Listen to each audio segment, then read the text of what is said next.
Hello, my name is Kayla and welcome to Tips and Tricks Tuesday, where I'll be showing you all of the latest tips and tricks in PVFARM. Today, I am very excited to introduce you to a new feature in our electrical LV panel. We've now added the ability to generate skip stringing or leapfrogging. If you go into your electrical panel, you'll see that a lot of the configurations for LV are the same. Cable option. And if we come down to the very bottom, we have a wiring mode. Daisy chaining will be the way that we have been typically doing our wiring in the past, but we now have the option to change to leapfrogging. So I'm going to update and we're going to take a look.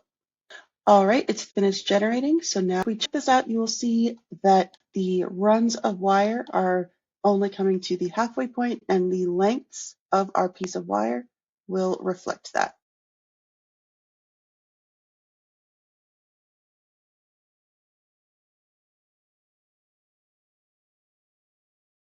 Tuesday, March 10th at 12 p.m. Eastern. The link will be available in the